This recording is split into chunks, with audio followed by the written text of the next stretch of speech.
Gostaria, então, de retomar as atividades do seminário. Peço que as pessoas retomem seus lugares e já gostaria de... Bom, deixa eu me apresentar. Meu nome é Carlos Passarelli, eu sou responsável pela assessoria internacional do Programa de AIDS do Ministério da Saúde e gostaria de convidar a participar da mesa os palestrantes e as palestrantes que irão compor a sessão. Então, convido o Dr. Kenneth Camargo, do Instituto de Medicina Social da UERJ, o Dr. Fred, eu não consegui enxergar. Fred Eboku, merci.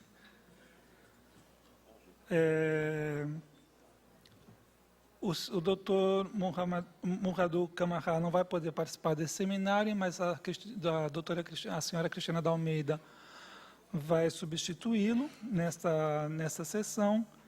E, por fim, a doutora Raquel Baccarini, do Programa Nacional de AIDS, que irá fazer a última apresentação, e convido a doutora Cristina Poças, que será a debatedora da sessão. Como vocês já viram no programa, o tema dessa sessão diz respeito aos modelos e políticas para a distribuição de antirretrovirais, que é uma questão extremamente sensível para países em desenvolvimento, na medida em que, a despeito das carências em termos de produtos inovadores, vamos chamar assim, que foi discutido na mesa anterior, há um grande volume de produtos e insumos de medicamento e tratamento que estão disponibilizados para os países também em desenvolvimento, mas que muitas vezes as estruturas de serviço, as estruturas locais de saúde pública não conseguem dar conta de fazer com que o produto chegue ao interessado final, que é o paciente. Então, o objetivo um pouco dessa sessão é discutir exatamente como olhar para algumas experiências, no caso, no Brasil e em Camarões, com relação ao sistema de distribuição e buscar fazer uma reflexão sobre como é que a gente pode encontrar mecanismos para reforçar e melhorar os sistemas existentes e, ao mesmo tempo, propor modelos alternativos que consigam dar conta das necessidades de organização e de estrutura dos países em desenvolvimento a partir das suas realidades locais. Gostaria também de apresentar a vocês a minha companheira na presidência dessa mesa, que é a doutora Sinatra, da República dos Camarões, que também vai fazer algumas palavras introdutórias para essa sessão.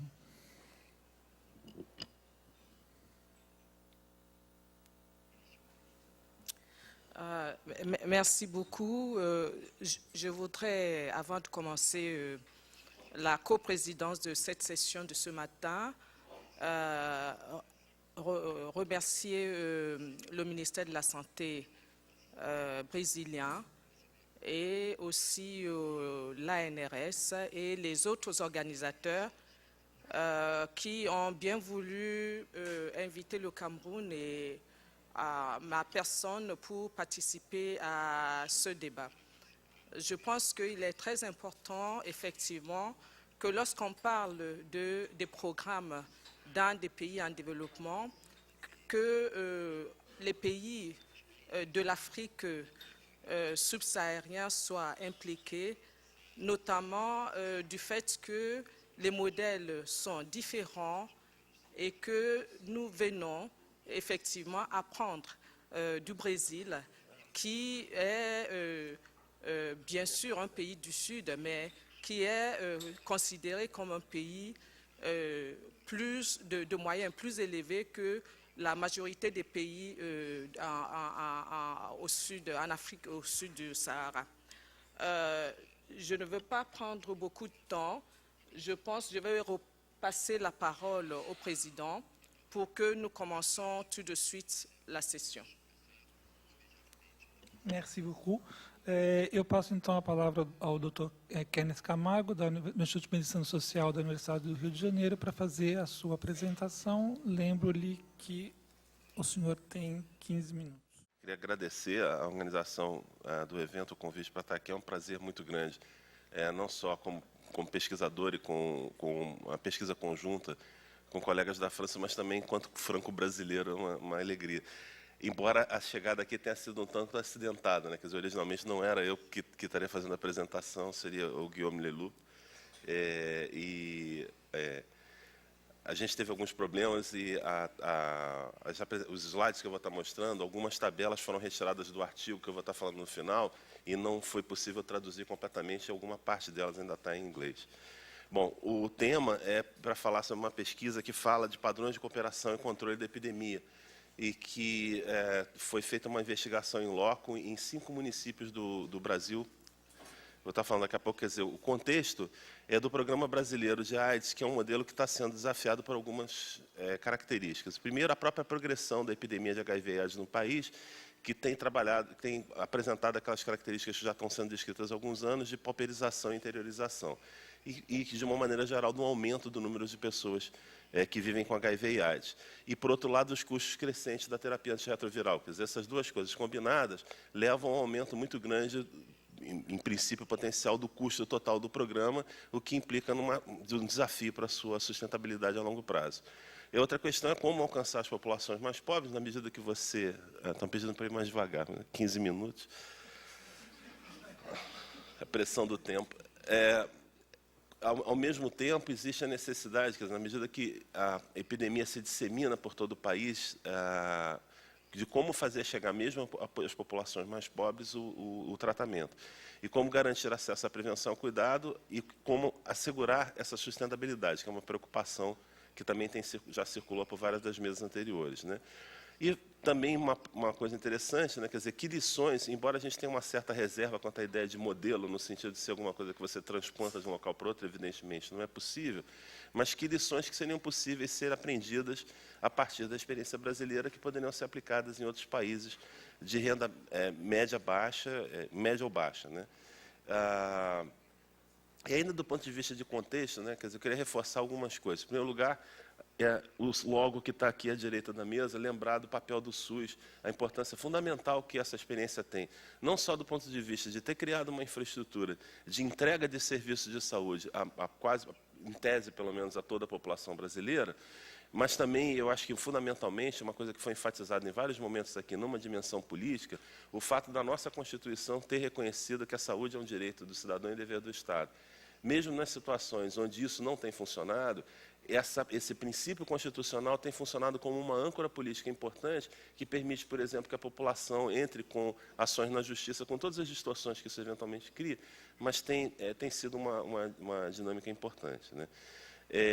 E, ao mesmo tempo, também chamar a atenção, do ponto de vista de contexto, das coincidências históricas que estão ligadas ao início da epidemia e que, de certa forma, moldam a resposta, tanto do ponto de vista da resposta institucional, quanto da resposta da sociedade, né? É uma epidemia que coincide com a sua chegada no Brasil, com o período da redemocratização. É uma epidemia que, lembrando aquele marco das 3 epidemias, né, que o Jonathan Mann falava, que ela chega no Brasil primeiro como notícia, né, e depois a gente começa a ter casos. Então, essa antecipação permitiu que houvesse uma pronta reação, pelo menos de alguns setores mais informados, e que faz com que, num período muito precoce ainda, você já tivesse o surgimento de ONGs AIDS no Brasil, o GAPA primeiro em São Paulo e a BIA aqui no Rio de Janeiro, ainda no meio da década de 80.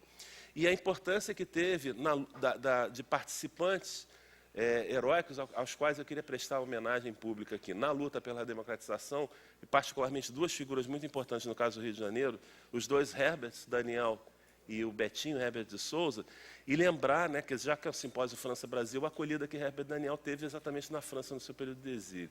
E essa experiência política foi fundamental na produção, na produção de uma resposta da sociedade que até hoje é reconhecida como um componente importante da experiência brasileira. Mas aqui só rapidamente o desenho da pesquisa, são 4 instituições trabalhando em conjunto, o INSERM, o CNRS, a Fundação Getúlio Vargas e o Instituto de Medicina Social da UERJ, um estudo qualitativo que foi a campo entre 2005 e 2007, que se estendeu um pouco mais depois disso, né? Em fim de 2008 já estávamos com mais de 100 entrevistas semi-estruturadas, com informantes chaves dos programas nacionais e locais de AIDS, do Sistema de Saúde Pública Brasileira, do SUS e de ONGs. Também observação direta do atendimento nos programas locais de AIDS e também dos cuidados primários de saúde. E os locais foram os estados de São Paulo e Pará, 5 municípios: Belém, Ananindeua, que é um município que faz parte da região metropolitana de Belém, Santarém, e Guarulhos e Ribeirão Preto, no caso de São Paulo. A perspectiva foi de uma análise sistêmica e estratégica. Aqui só mostrando as setas, indicam no mapa onde é que foram os sítios, né, da pesquisa. Uma referência importante que se trabalhou é com essa ideia de excepcionalismo e normalização com relação à epidemia de HIV e AIDS, que é tirada de Rosenbrock e colaboradores, no texto de 2000, chama atenção para a ideia do excepcionalismo, né, que a infecção da HIV e o início da AIDS atraindo não apenas atenção especial em todos os países onde eles impactaram, mas também levou a um alto grau de prontidão para tentar processos inovadores, assim como a pressão para institucionalizar os assuntos e os problemas, né, e o desembolso de grandes somas de dinheiro. Houve um investimento importante também monetário em praticamente todos os países. Então, a AIDS se tornou uma exceção em relação a muitas regras na política de saúde, na prevenção e no cuidado do paciente. O Brasil não é exceção nesse excepcionalismo, né? Num certo sentido, se a gente olhar para o contexto do SUS, em particular, dos princípios constitucionais que definem o SUS, a Política Nacional de AIDS, num primeiro momento, de certa forma, violou uma parte deles, e particularmente o que falava em descentralização, que é um dos temas que a gente está trabalhando. Quer dizer, pelo texto constitucional, o SUS deveria ser único, integral, descentralizado e com participação popular. Na medida que você faz uma política específica, ela, de alguma maneira, trabalha na contramão. Uma política vertical específica trabalha na contramão da ideia de atendimento integral e descentralizado. Não vai nenhuma crítica, eu acho que isso foi, de certa forma, uma coisa que ocorreu e foi importante, inclusive, para que o programa existisse. E, contrapondo-se a isso, é a normalização, né? Quer dizer, em que o processo que era previamente considerado como extraordinário perde o seu status e se retorna ao mundo do familiar e do costumeiro, em termos de percepção e ação. Isso, de certa forma, coloca uma dialética interessante, porque a excepcionalidade ela não pode ser mantida a longo prazo. A ideia de normalização ela é fundamental para que você tenha a sustentabilidade de um programa, mas, ao mesmo tempo, ela é uma ameaça, porque, na medida que existe essa demanda por recursos adicionais, etc., como manter a prioridade para atendimento para pessoas com HIV e AIDS dentro de um contexto de escassez? Eu acho que um pouco esse é o dilema que está sendo falado o tempo todo. Bom, um achado empírico foi de 3 modelos, né, que foram encontrados, mais ou menos resumindo. O primeiro é no início do excepcionalismo, que caminha em direção à normalização, à medida que a discriminação vai diminuindo nos vários lugares. Isso permite a cooperação com a atenção básica e o envolvimento de ONGs generalistas, não apenas especialistas em HIV e AIDS, e resulta numa cobertura populacional ampla, mas pode pôr em risco a sustentabilidade do programa por conta dessa diluição dentro de uma agenda de saúde bastante complexa. Modelo 2, o excepcionalismo persiste ainda hoje. Você tem ONGs e programas públicos de AIDS que conseguem manter a epidemia como um problema excepcional, apesar da forte discriminação.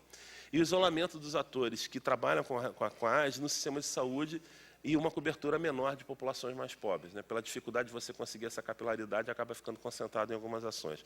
E o terceiro, HIV e AIDS é uma questão pública recente, não existe ONGs AIDS fortes. O principal ator é o próprio programa de AIDS, dependente de atores políticos. O excepcionalismo é impossível, a gestão do problema, com a cooperação de ONGs generalistas, não pode garantir nem a ampla cobertura populacional, nem a sustentabilidade da política. Caramba!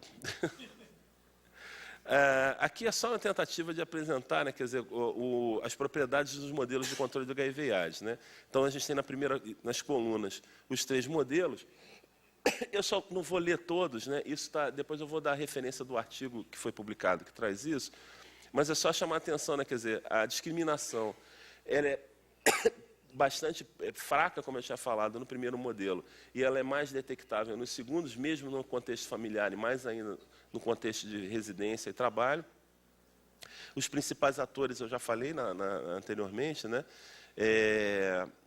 A capacidade do programa, né, de negociação, ele vai variar desde uma capacidade bastante forte do Estado, e um pouco mais reduzida, mas ainda presente nos municípios, no modelo 1, até uma situação em que o Estado é moderado ou fraco e o município mais fraco ainda, né? Isso aqui tem uma questão importante também do ponto de vista do SUS, que é das dificuldades da relação do sistema, de uma maneira geral, com os governos infranacionais e a dificuldade de equacionar o papel do Estado e a sua relação com os municípios. Uma parte importante da relação do SUS tem sido mediada diretamente do governo federal com o município, isso às vezes cria determinados impasses, né? Mas, enfim, isso pode ficar para o debate, se alguém quiser depois. Faltam 5 minutos. Bom, eu vou pular aqui, né? Quer dizer, a segunda questão é que isso também tem consequências para o controle da epidemia, né? Você vai ter uma situação que a mobilização e a disponibilidade de recursos humanos vai de muito bom a muito fraca, dependendo de cada um dos modelos. As barreiras que você encontra à prevenção vão variar também de acordo com o modelo, né? E vão ser mais institucionais no último.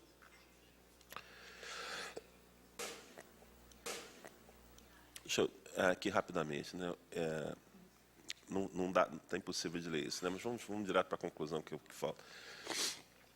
As lições principais, né, que você tem lógicas diferentes de descentralização que dependem dos atores envolvidos e dos padrões de cooperação, né, que é a questão de como é que você administra a sustentabilidade, que eu tinha chamado a atenção anteriormente, de um programa de saúde vertical bem-sucedido. Quer dizer, ele começa como um programa vertical, ele não pode se manter indefinidamente como um programa vertical, até porque violaria as normas do SUS, mas como é que você garante o sucesso inicial?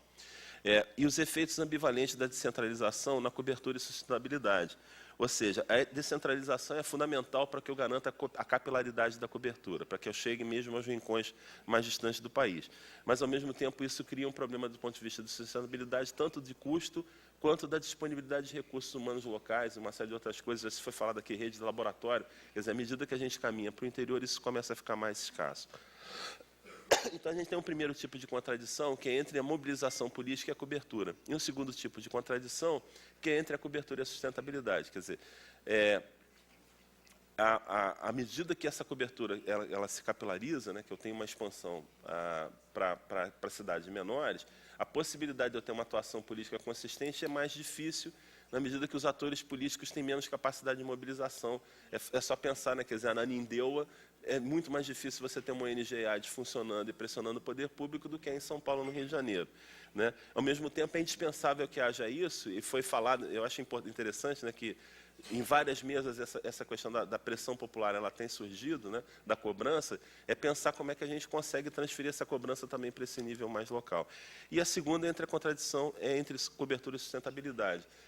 Por uma série de razões, entre elas econômicas. À medida que eu aumento o número de pessoas que estão sendo acompanhadas pelo programa, o custo tende a subir e a dificuldade da gente continuar mantendo o padrão, né? Quer dizer, esse tem sido um desafio, na verdade, para o Brasil, para o próprio SUS.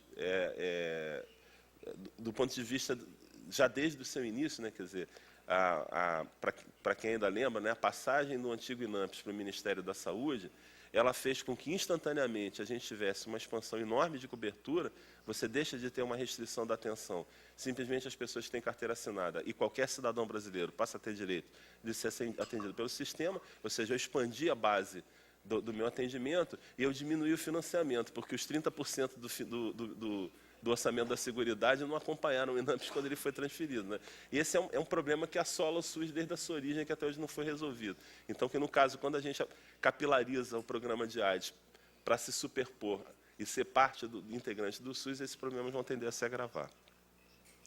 A segunda questão é com relação à transferabilidade, né? Já tinha falado no início, até que ponto é possível, eu acho que essa é uma questão complicada, na medida que política, de uma maneira geral, ela sempre depende da contingência. E no caso aqui você tem uma série de características que são especificamente brasileiras. A gente já falou do SUS, né? Quer dizer, o movimento da reforma sanitária e essa forte penetração política da área de saúde coletiva, e uma cultura sexual que acabou sendo favorável à possibilidade da discussão pública de uma série de assuntos que é muito mais complicado em outros países, né? Mas a ideia da análise estratégica é permitir extrair, mesmo levando em conta essa especificidade, quais são os atores e os padrões de cooperação dentro de um contexto de recursos escassos, porque a partir disso existe a possibilidade de um aprendizado que possa estar sendo replicado em outras situações com algum grau de similaridade à nossa, né? E só para encerrar, aqui são as duas publicações recentes, onde eu tenho até uma cópia aqui, se alguém quiser depois, do artigo que saiu primeiro um livro, uma edição que foi coordenada pelo professor Benjamin Correa, e o segundo, acaba de sair esse mês no American Journal of Public Health, o artigo de baixo. Obrigado, meu tempo já se esgotou. Merci, Monsieur Camargo, pour votre présentation. Maintenant, nous allons passer la parole au Dr Fred Eboko pour nous présenter les approches comparées des politiques d'accès aux ARV en Afrique et spécificités du programme camerounais. Monsieur Eboko, vous avez la parole. Mesdames, Mesdemoiselles, Messieurs, bonjour. Pour commencer, je voudrais d'abord remercier le programme SIDA du ministère de la Santé du Brésil. Remercier aussi l'Agence nationale de recherche sur le SIDA et notamment les coordinateurs du site de l'ANRS au Brésil pour m'avoir fait l'honneur de m'inviter ici et je suis très très heureux d'être parmi vous. Je suis très heureux d'être parmi vous pour vous parler aussi du continent africain dans le cadre de la lutte contre le SIDA. Mon intervention sera divisée en 3 parties. Dans la première partie, je vais me permettre quand même de vous rappeler comment ont été organisées les réponses nationales et institutionnelles à la lutte contre le sida en Afrique avant l'accès aux antirétroviraux, qui a représenté un tournant que je vais aborder dans la deuxième partie. Et je terminerai par l'exemple camerounais dans le cadre de l'accès aux antirétroviraux, l'exemple camerounais qu'on peut caractériser par la décentralisation. Alors il faut quand même dire un mot, même si tout le monde sait que le continent africain est le continent le plus éprouvé par la maladie, qu'il existe quand même une relative diversité des situations épidémiologiques, politiques, je l'ai dit. Sur la carte de l'Afrique que vous voyez là, en plus foncé, en rouge foncé, vous avez toute l'Afrique australe, qui est la région du monde la plus touchée par le sida aujourd'hui, avec en particulier 2 pays, qui sont le Swaziland et le Botswana, qui ont des taux de séroprévalence qui ont dépassé déjà les... merci. Qui ont dépassé déjà les 24% de taux de séroprévalence pour les populations âgées entre 15 et 49 ans. À l'inverse, vous avez un pays comme le Sénégal en Afrique de l'Ouest qui connaît une séroprévalence de 1%. Tout ça, c'est juste pour vous donner un ordre d'idée de la diversité des situations, auquel on peut aussi ajouter une diversité virologique. Le sous-type du VIH1 qui touche les populations d'Afrique australe est le sous-type C, qui est censé être le plus pathogène et le plus virulent, alors qu'en revanche, le VIH2, l'autre groupe du VIH, qui touche en partie le Sénégal et le Cap-Vert, est celui qui est censé être le moins virulent et le moins pathogène. Donc c'est de cette grande diversité virologique que je voulais aussi vous parler ici, pour que l'unité de l'Afrique dans le drame face au sida ne masque pas la grande diversité de situations. Alors, un bref rappel historique, c'est en 1996 que se crée au niveau de l'OMS le Global Programme on AIDS, qui lui-même va proposer aux États africains de monter les programmes nationaux de lutte contre le sida, dont les objectifs vont être, sur le continent africain, de faire de la surveillance épidémiologique, pour qu'on sache à peu près l'état d'avancement de l'épidémie, la sécurité transmissionnelle, pour éviter les contaminations par transfusion sanguine, avec le soutien d'une task force de l'Union européenne à l'époque, et la prévention auprès des groupes cibles sur lesquels on pourra revenir plus tard.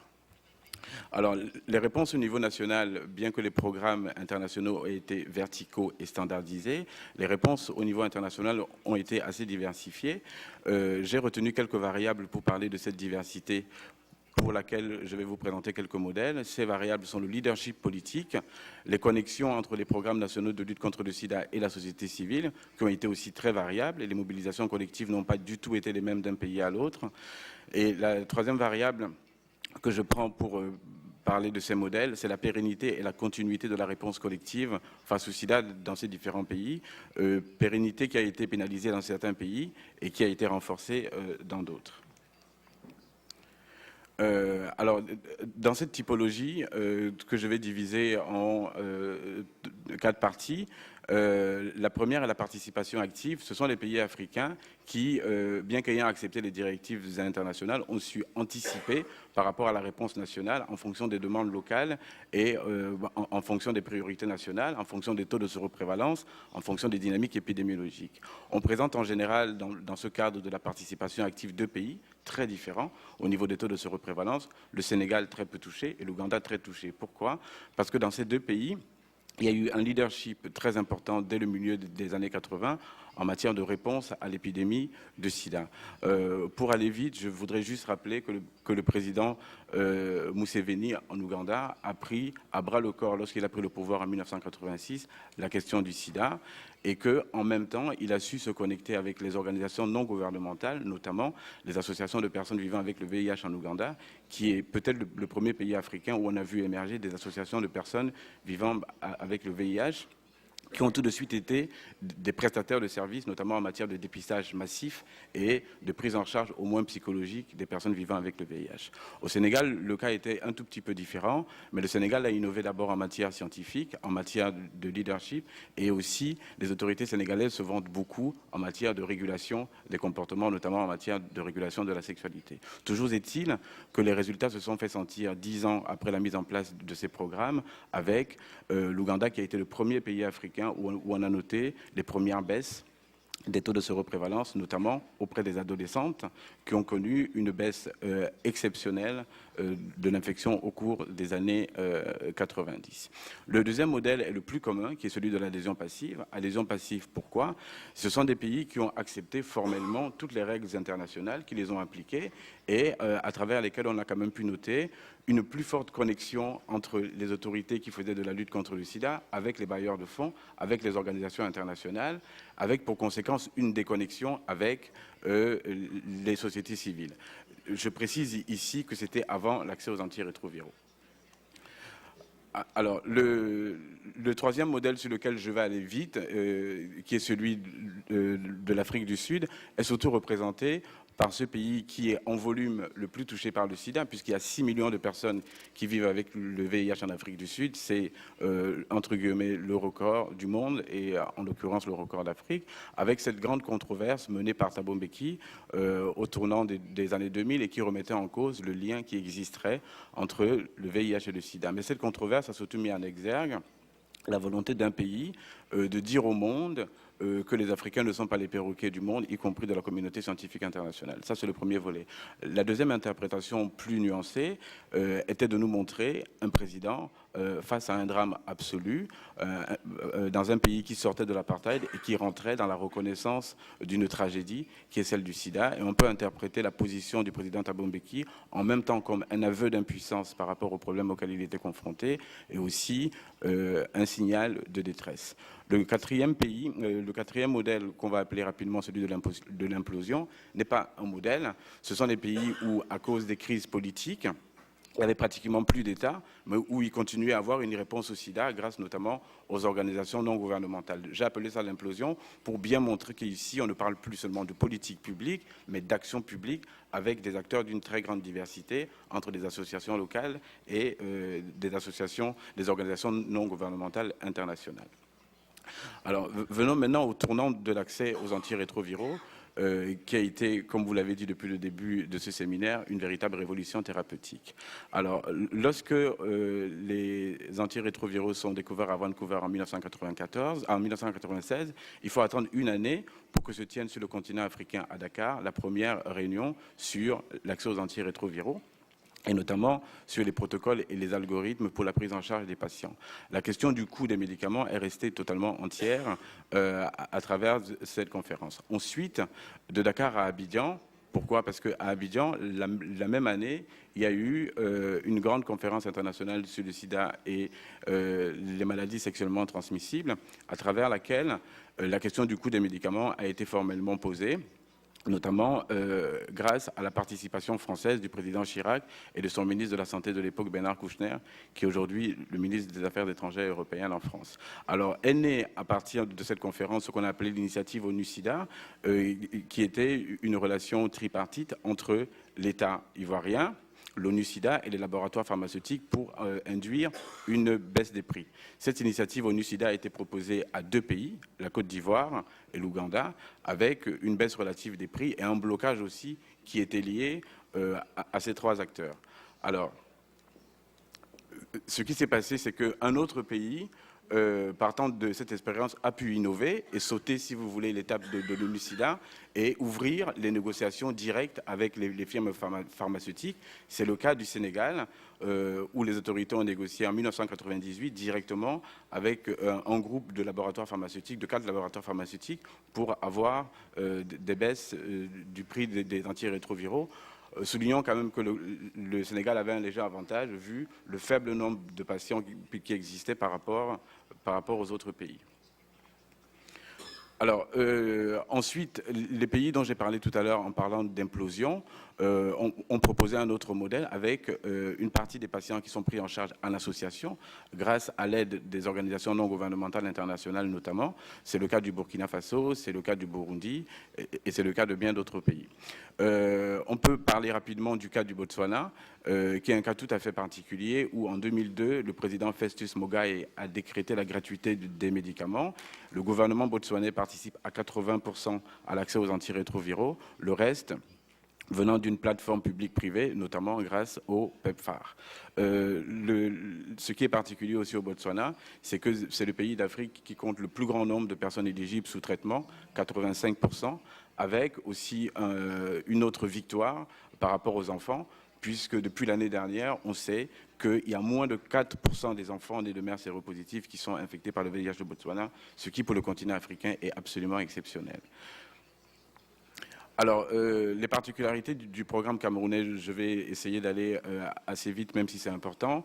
Retenons que le maître mot du programme camerounais, c'est la décentralisation, avec un taux de séroprévalence de 5,5%. À peu près 60 000 personnes sont sous antirétroviraux aujourd'hui, ce qui représente 39% des personnes qui auraient besoin de ce traitement. Et après une baisse successive des prix, les antirétroviraux sont gratuits depuis le 1er mai 2007.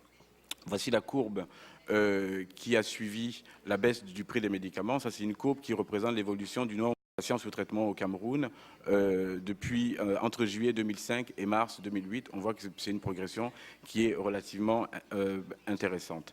Je vais passer sur les premières dates pour arriver aux dates où ont commencé les processus de décentralisation.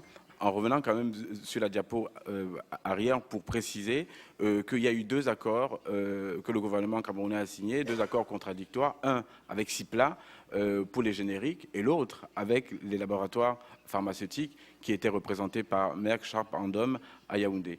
Et la contradiction entre ces 2 accords internationaux peut susciter quelques questions et quelques débats que nous pourrons avoir tout à l'heure.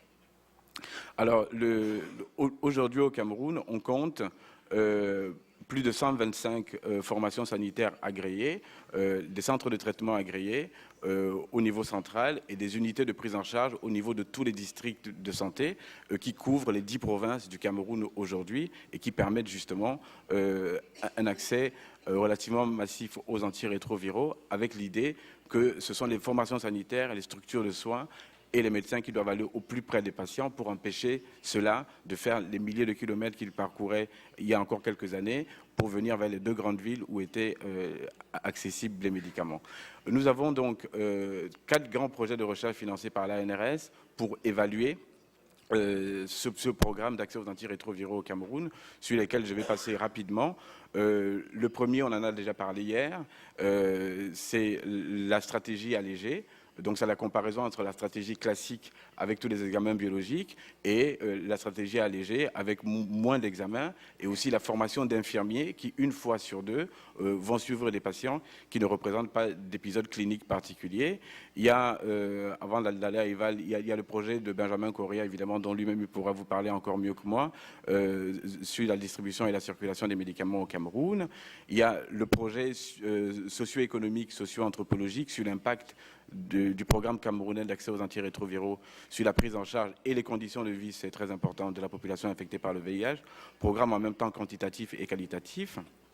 Il y a un autre programme qui est plus spécifiquement porté par la science politique, qui est un programme qualitatif qui consiste à étudier la décentralisation, les jeux d'acteurs entre les médecins, les formations sanitaires, les responsables associatifs, pour voir comment leur relation joue sur la prise en charge des patients dans les 3 provinces, comment jouent les partenaires internationaux, leur implication dans une province ou dans l'autre, voir comment ça modifie ou pas la prise en charge. Ça, c'est le 3e projet que j'ai l'honneur de coordonner avec les enseignants camerounais. Et on peut se poser, pour finir, quelques questions sur l'apport du programme camerounais aux questions internationales, questions en termes de soutenabilité financière à long terme et gratuité de l'accès aux médicaments, questions sur le degré optimal de décentralisation pour permettre le passage à l'échelle, jusqu'où on peut aller en termes de décentralisation, est-ce qu'on peut aller, vu le manque de ressources humaines, en dessous du district de santé, pardon, et aussi question sur l'impact du programme SIDA sur la lutte contre les autres pathologies, qui étaient un peu des pathologies oubliées et qui reviennent un peu grâce notamment au Fonds mondial et sur le renforcement global du système de santé.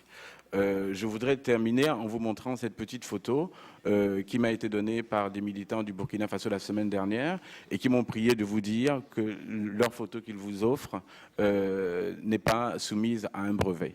Merci beaucoup. Muito obrigado, doutor Ebocô. Eu convido agora, então, a doutora Cristina Dalmeida, da Universidade de Paris 13, que vai fazer a apresentação no lugar do doutor Mamadou Camara sobre os modelos de aquisição e distribuição de antirretrovirais em países da África subsaariana. Por favor, Cristina. Bom, esperando então que isso. Queria então agradecer mais uma vez a participação. Infelizmente, Mamadou Camara não pôde vir por motivos de saúde. Mamadou dedicou-se muito tempo nessa pesquisa em 5 países da África subsaariana. Enfim, é o tema dele. Eu estou aqui humildemente tentando substituir Mamadou, mas espero bem passar a minha mensagem aqui. Bom, o objetivo da apresentação é apresentar os diversos modelos de aquisição e de distribuição de medicamentos antirretrovirais em países da África subsaariana. Primeiramente, analisar as diferentes políticas de aquisição de ARVs nesses países a partir do final da década de 90. Por que final da década de 90? Porque foi nessa época que se observou um fortalecimento acentuado nos comprometimentos dos governos desses países, no fortalecimento das respostas nacionais contra o HIV/AIDS. E avaliar os impactos sobre a disponibilidade de antirretrovirais com base em 2 aspectos principais. Na variedade da disponibilidade dos regimes terapêuticos nesses países e 2, obviamente, com relação aos preços e aos fornecedores.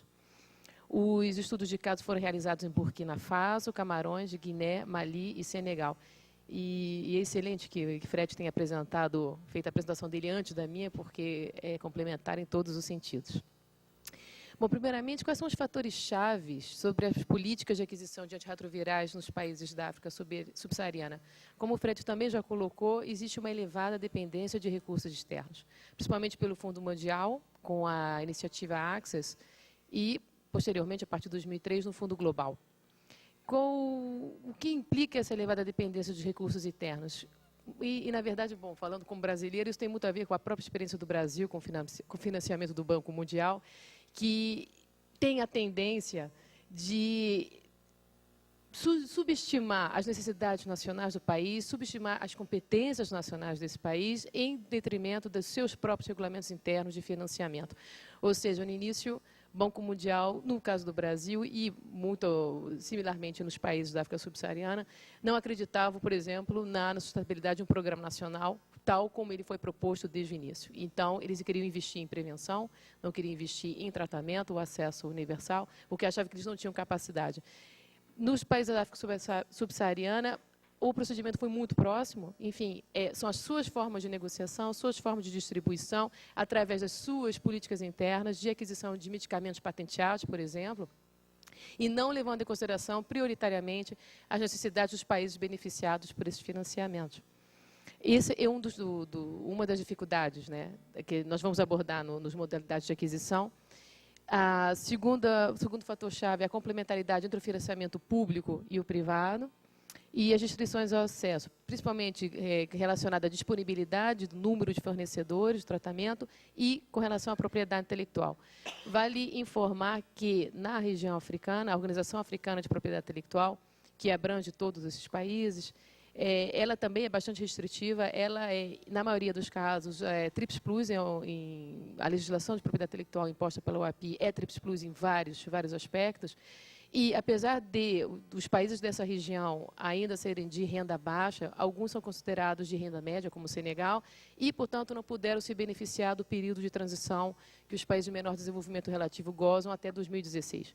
Então, alguns desses países então, já se veem obrigados a algumas obrigações de propriedade intelectual a partir de 2005.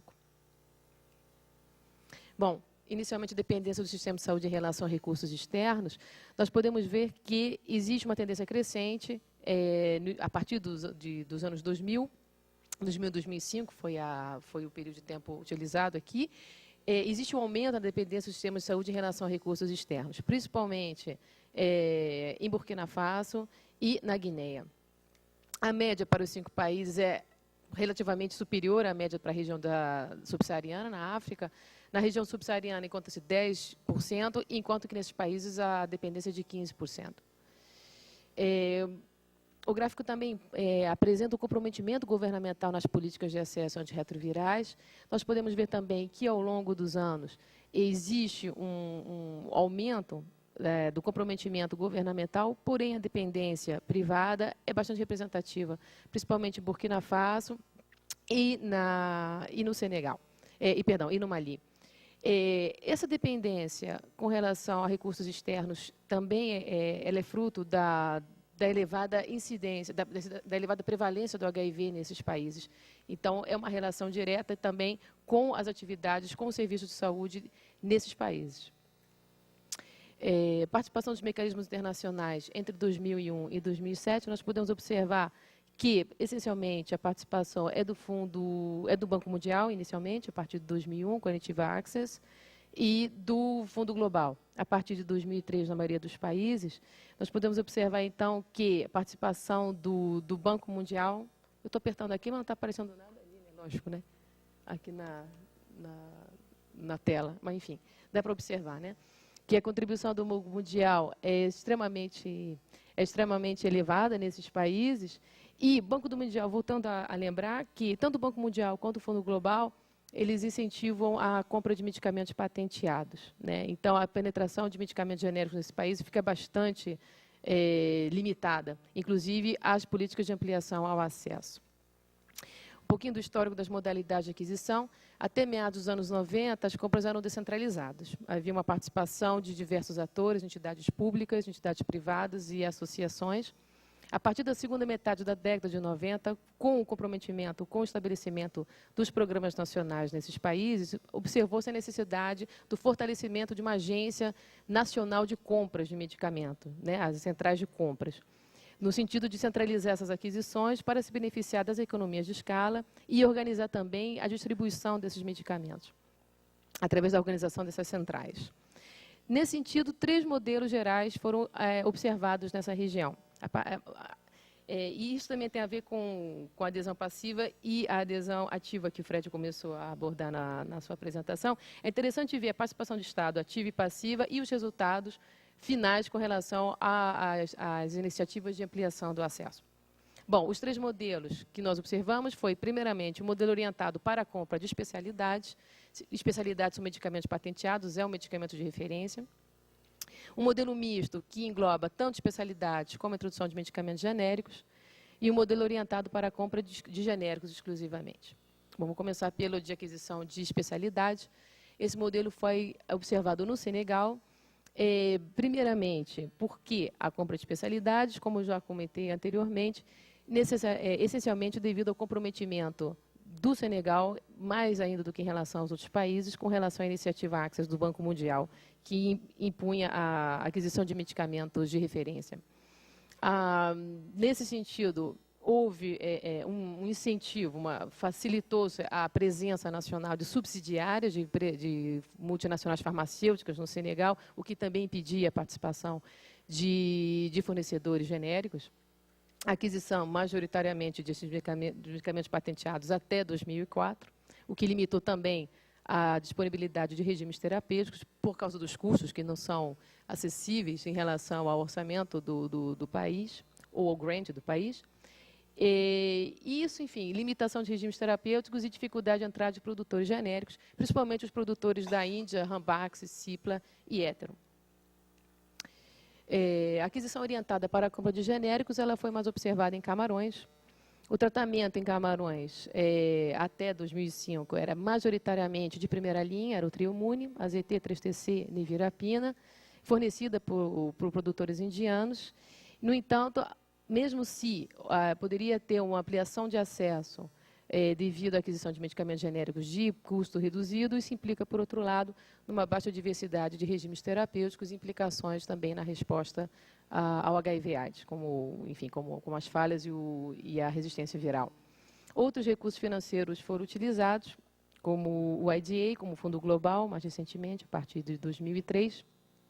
Fundação Clinton, em consonância com o United, com os recursos do United, promover a introdução de regimes de segunda linha, porém ainda de acesso restrito. A questão positiva na questão de Camarões, como citado pelo Fred, é que Camarões efetivamente introduziu a gratuidade para todos os regimes de tratamento, porém, segunda linha ainda permanece como um acesso restrito. E, da mesma forma, a introdução de outros medicamentos com a evolução das linhas de terapêuticas, com os regimes de tratamento segunda e terceira linha, serão bastante reduzidos por causa das limitações de propriedade intelectual, sobre as quais o Camarões também está vinculado. Aos quais está vinculado. Não está passando aqui o outro. Passou? Opa. E está funcionando? Não. Tá. Bom, de genéricos. Na Guiné e no Mali foram observados. Existe uma grande disponibilidade de regimes terapêuticos, de especialidades genéricos. Aparentemente, do ponto de vista clínico, é o regime mais adequado, porque permite não somente ampliação de primeira, mas segunda linha também. Diversos mecanismos internacionais de aquisição são observados na Guiné e no Mali, Unicef, MSF, GTZ, e diversos brokers privados, como a Sodifarm, no Mali, que permitem a introdução de medicamentos genéricos. Porém, existem futuras limitações, assim como os outros dois modelos, a entrada de genéricos após o término da transição do TRIPS em 2016. Bom, existem futuros desafios aos três modelos, obviamente. Os desafios que nós observamos para cada modelo foram identificados. Com relação ao modelo orientado para especialidades, assim como os outros, mas mais acentuado nesse caso, uma preocupação quanto à renovação dos financiamentos internacionais a longo prazo. Ou seja, a sustentabilidade desses programas está ligada à renovação desses grants, né? E, com relação ao Fundo Global, principalmente, esse risco de não ter o financiamento renovado é ainda mais intenso pela questão da gestão, pela questão da qualidade do projeto aplicado e etc. É necessário, portanto, maior participação dos recursos públicos, o que não é óbvio no contexto da África subsaariana. No modelo misto, a introdução de novas moléculas nos regimes terapêuticos, ou seja, as moléculas de segunda e terceira linha, que estarão submetidas a patente, corresponde a um das principais dificuldades, e assim também como a tendência à redução de fornecedores de medicamentos genéricos, até pela própria restrição da entrada desses produtos. E no modelo orientado para genéricos, a evolução da legislação de PI, nesses países que ainda não estão submetidos a TRIPS, que participam ainda do período de transição, e aprendizado da utilização dessas flexibilidades no futuro. Alguns desafios comuns. Bom, a diversidade de mecanismos de financiamento internacional gera também uma dificuldade na harmonização dos procedimentos de compra, ainda que alguns sejam centralizados, alguns não estão centralizados, uns comprados pela Unicef, outros comprados por MSF. Não existe uma harmonização nessas diretrizes de compras, o que dificulta também a negociação e aproveitamento da economia de escala. Existe uma forte dependência dessas agências internacionais de compra e isso impede a capacitação nacional na gestão, na distribuição, na negociação desses produtos, o que impede também o aumento de escala. E, por fim, existem conflitos entre os procedimentos internacionais de compra e as reais necessidades da saúde pública. Por fim, como recomendações, o fortalecimento das agências nacionais, não somente de compras, para facilitar a gestão e economias de escala, mas também de regulação sanitária, que nós observamos que ainda são bastante deficientes com relação à garantia e eficácia desses tratamentos e o controle de qualidade. Incentivos para o desenvolvimento das capacidades locais e regionais de produção farmacêutica, aproveitar que esses países que ainda gozam do período de transição para poder promover a produção nacional desses produtos e redução do tratamento, assim como fortalecimento daquelas capacidades que já existem, como possíveis exportadores para a região, e, por fim, o fortalecimento dos conhecimentos e aplicação das flexibilidades do TRIPS, a fim de que também possa se utilizar nesses países o exemplo que foi utilizado no Brasil, de licenças compulsórias, de oposição a subsídios, etc. Bom, muito obrigada. E no que eu puder, eu vou responder as perguntas.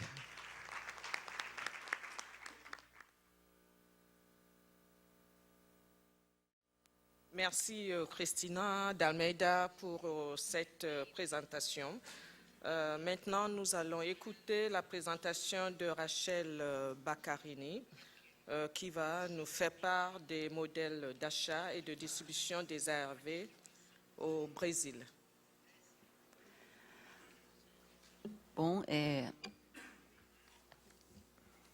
vou falar sobre o modelo de aquisição e distribuição de antirretrovirais no Brasil.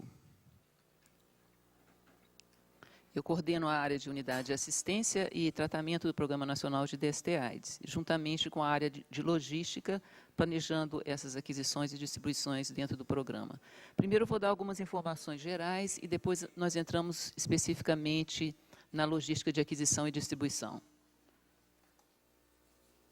Então, aí uma curva ascendente de pacientes em uso de antirretroviral no Brasil, começando de 1999, com 85 mil pacientes, e hoje aproximadamente 190 mil pacientes usando o antirretroviral no Brasil.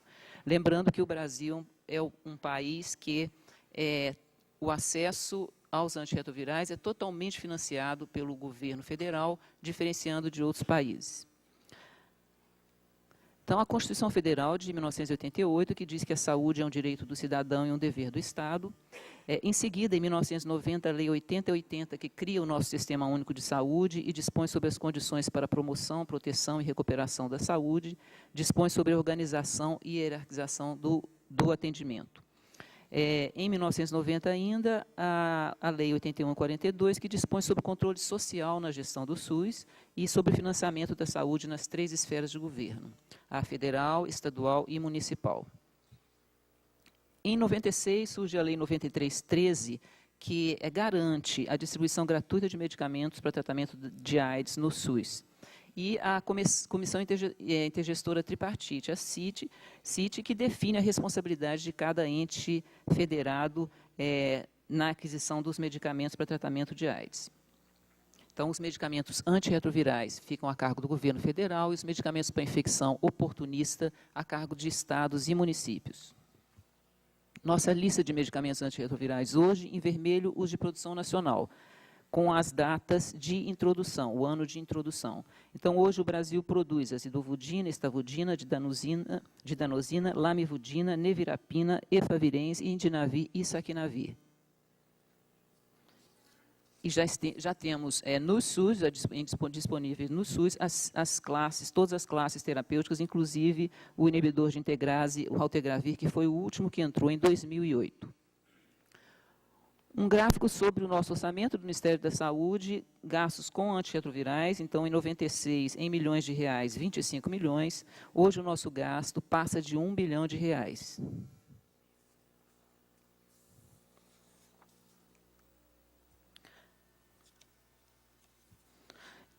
Então, como é feita a distribuição? Quais são os atores nessa logística de distribuição de antirretrovirais no Brasil? O Programa Nacional de DST-AIDS, na área de logística especificamente, o CGAF, que é a Coordenação Geral de Assistência Farmacêutica para Medicamentos Estratégicos, onde estão incluídos os antirretrovirais, e a área técnica, que faz a gestão dos contratos, a COMEC, que trata das compras especificamente e das contratações dos fornecedores, o CEAM é o almoxarifado central, a nossa transportadora do Ministério, a Voetur, e os laboratórios oficiais de produção nacional. Essa é a logística nacional e aí a logística local, estadual e municipal, com as coordenações estaduais de DSTAs, assistências farmacêuticas locais, os almoxarifados e transportadoras locais.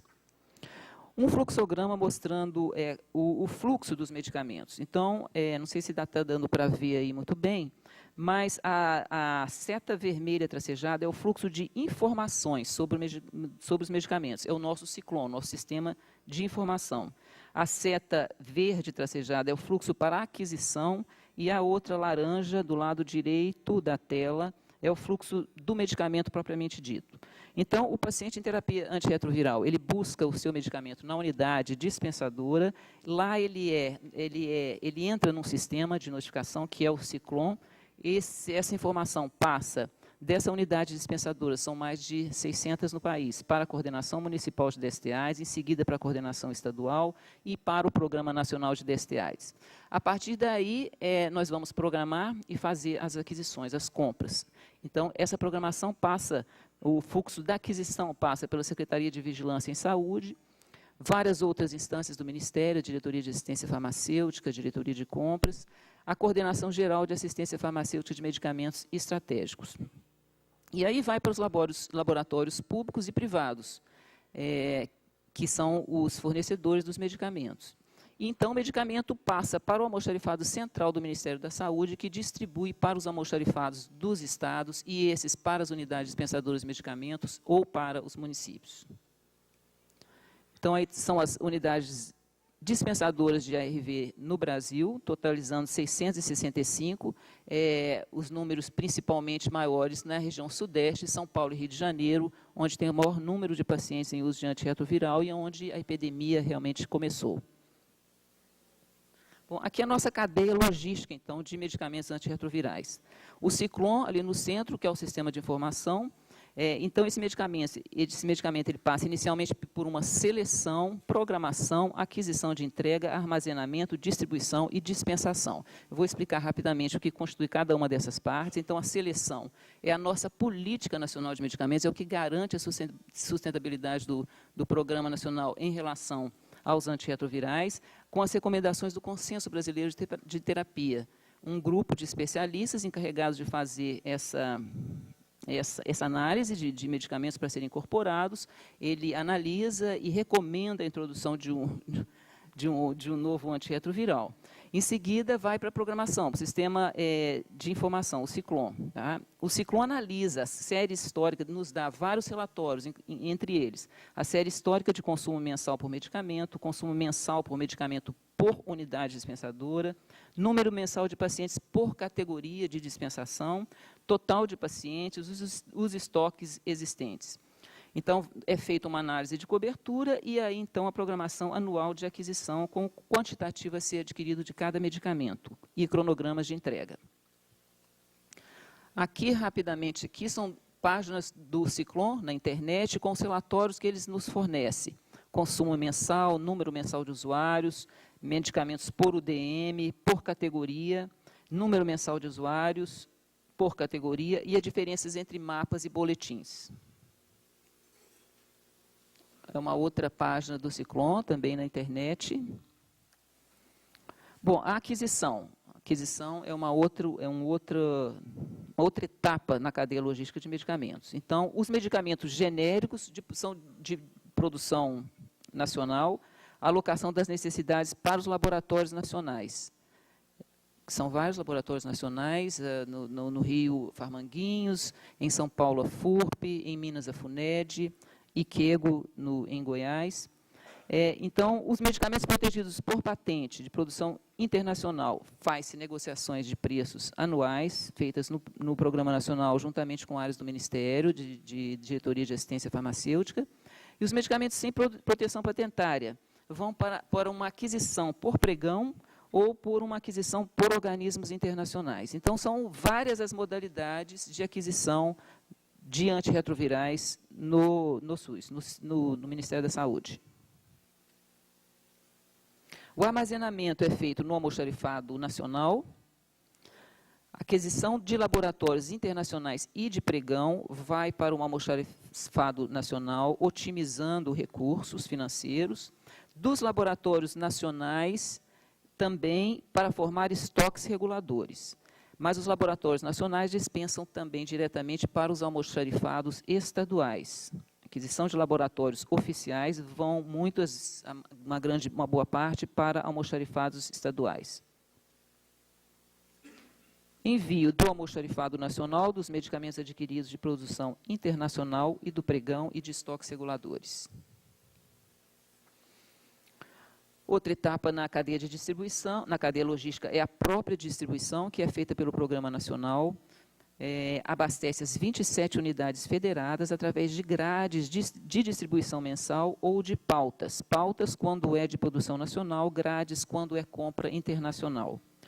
Os relatórios gerenciais do Ciclon de consumo e estoque são fechados todo dia 15 de cada mês. Então, toda essa informação vem dos estados e de UDMs para o Programa Nacional até o dia 15, quando então se faz a cobertura de necessidade e suprimento.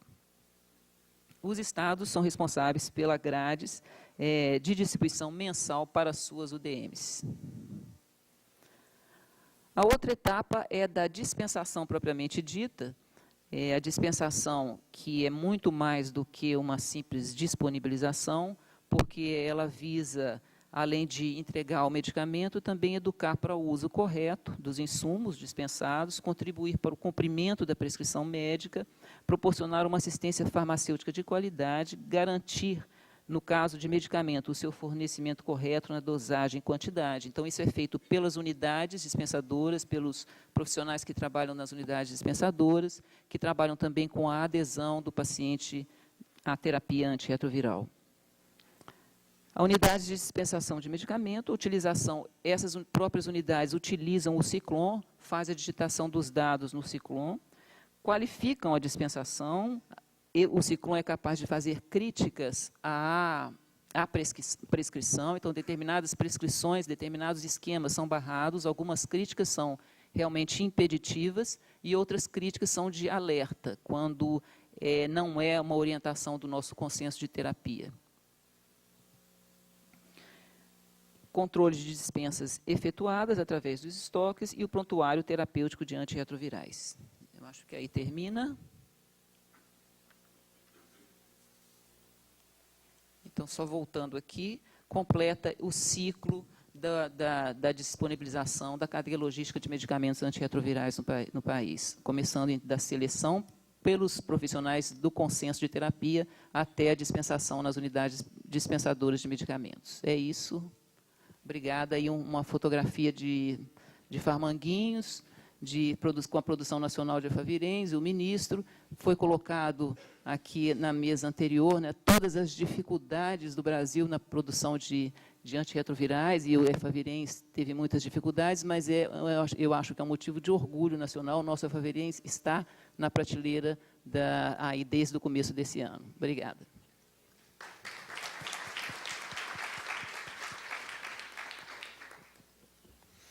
Obrigado, Raquel, e queria agradecer todos os palestrantes dessa mesa, porque a gente conseguiu se manter no tempo. Então, agora eu convido a doutora Cristina Poças para fazer os seus comentários, para estimular e iniciar o debate com vocês.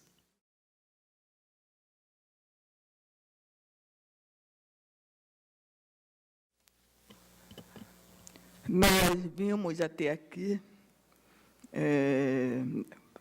nas mesas anteriores, como vencer as barreiras à oferta de ARV, né, nos países do Sul. Barreiras regulatórias e barreiras do fortalecimento da capacidade nacional, né? Foi isso que nós vimos aqui na manhã, e essa mesa ela permite passar a um outro nível de análise, que não é menos importante, né? É um ponto essencial, né, voltado à questão da governança, né? A questão da governança do sistema de saúde nos países do Sul, né? Uma vez disponível a ARV, supondo que equacionemos os problemas de propriedade intelectual, da capacidade local, e que temos na mão o medicamento, né? mesmo assim, existem uma série de questões relacionadas à estruturação do sistema de saúde nos países do Sul, né? Quando Paulo Teixeira, me lembro bem, foi convidado a ir para a OMS, se pedia a ele como reproduzir o modelo brasileiro nas outras regiões, né, na África e na Ásia. E ele sempre respondia, isso é muito complicado, porque passa pela questão do SUS, né, do Sistema Único de Saúde, né, de um sistema com acesso universal e gratuito, né? Então, é uma questão bastante complexa. Esta mesa mostrou como diferentes países, né, Brasil e outros países na África, eles organizam o seu sistema de saúde e a dificuldade que enfrentam, né?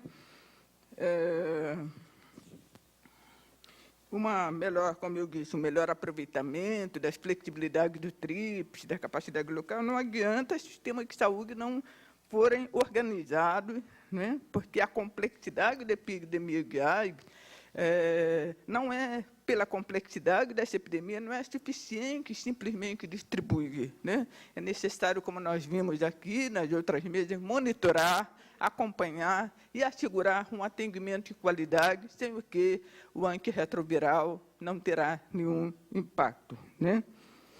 A primeira apresentação, ela discute 3 lógicas de descentralização, né? Segundo os atores envolvidos e os diferentes padrões de modelo de cooperação. Discute também a questão da transferência desse modelo, transferabilidade desse modelo, né? Considerando que o Brasil tem o SUS, como eu disse, o Brasil tem toda a questão do movimento sanitarista, da militância desse movimento, e a questão da cultura sexual brasileira, né? Se costuma dizer que no Brasil se lida melhor com a questão do sexo, né, do que em vários outros países, né, de uma maneira mais liberal, vamos dizer assim. Uma questão que me ficou da primeira mesa, né, é o seguinte: o Brasil promoveu uma descentralização, né, segundo lógica distinta que nós poderíamos analisar, mas há uma questão que me parece extremamente importante, que foi o seguinte: o programa de AIDS, ele financiava as organizações não governamentais, as organizações da sociedade civil, projetos das organizações da sociedade civil, de maneira centralizada ao nível federal, né? E, num dado momento, se optou por uma descentralização desse financiamento de projetos da sociedade civil, né?